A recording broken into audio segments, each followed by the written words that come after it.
Baby, can't you say I really care?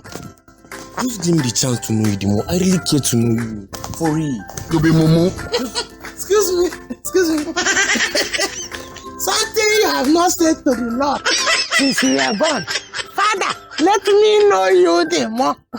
You're telling me a human being. Baby, let me know you the more. Madam, what's happening? What's your problem? See, my sister, you're too beautiful to have a broken version of a rich guy. Yeah! Huh?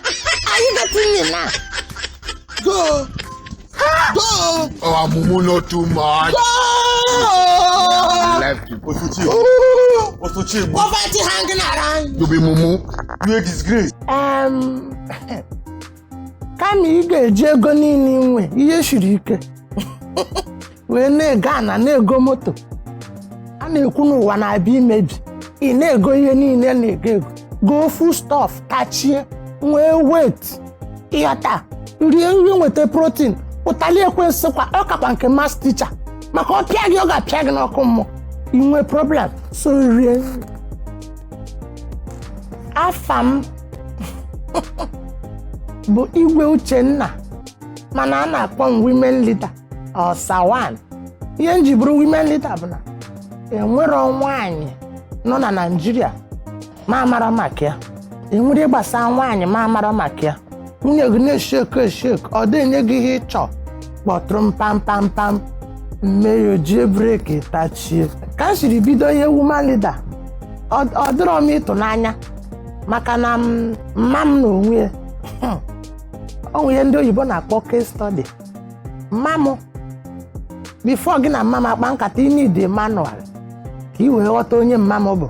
So ihe niile m na-eme ka m si eme ihe egwuregwu bụ otu mma m si eme yọta and ihe niile ụmụ nwaanyị ndị nne ndị Afrịka na-eme taa ka m nwachikwa eme gosiri na ọ bụrụ na anyị emerie ihe gbasara Afrịka ndị Igbo nwere ike ịnwụ.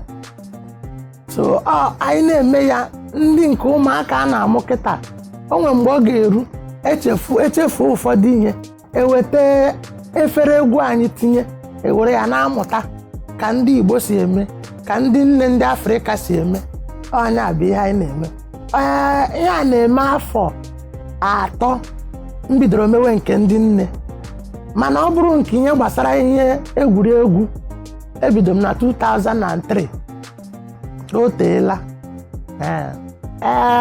Enweghị ọ fịara arụ tupu m nweta onye nna anụ maka onye ijere igwe okwu ọ sị na ị na-eme kọmedi, onye ijere igwe okwu ọ sị na ị na-eme na ị na-akparị amụ na ịdịghị siriọs. O megide si na nke ahụ baa pụọ n'ọzọ. Enwere onye gị na mụ na ya ga-eme iti n'ụzọ anyị ruo mụ na ya nwee nsogbu ya nwa ga-achọ m okwu nchọ ka mba ndị ọzọ sị m obere ihe o mere gị akwụ ịbụ onye egwuregwu gị rapụ ya. O socha na nsogbu ọzọ bụkwa anọ m na East wee bido ndị isi na East gbagote Lagos na-afịa ahụ nke ukwuu mana esikwa m ebe ahụ jere rute ebe a ọ dịghị izi. Onye na-motivate m bụ mma m nwaanyị ahụ kpọrọ akpọ karịa ihe akpọrọ akpọ o siri ike ọwụ mma m 1 2 enwere ndị m agaghị echefu bụkwa onye nna like ihe ọ na-emekarị na-edu ọ na-agba mbọ maka ile anya ana m asụ ọtụtụ asụsụ na na-asụ ọtụtụ asụsụ so onye ọbụla na-eme otu ahụ na m like ya. Enwekwa ndị bụ anya ụzọ bidokwa ihe ndị nna like Josh Too Funny ndị abụchakwa ndị bụkwa ụzọ bido anyị na-ekenekwa. Ana m ekene ndị niile na-enene m. Ọ dịghị izi iwere obere ego ikwesị ihe siri ike obere ego nke iji atachi ịkọpụta nke obere wee nene m. Ọ bụrụ mụ akacha eme ndị ọzọ na-emekwa gị isi na ọ bụ mụ aka ị ga-esotekwa ihe ọma.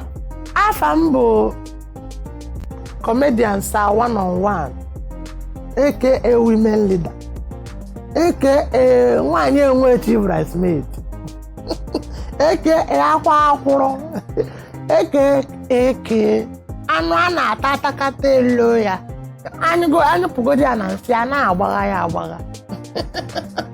na-asị nke i chiri nya zero na-enenekwa isi mbido maka ọ bụrụ na i bidoro n'isi ịma nnene mana ibido n'isi inenewe onye mere eji kpọọ ya isi mbido TV ihe nkiri nke bido n'isi onye bụ isi mbido ebe fishi gị ma mbidozi ha na-achị TV ndị ọzọ ebe fishi ndị TV ndị ọzọ anaghị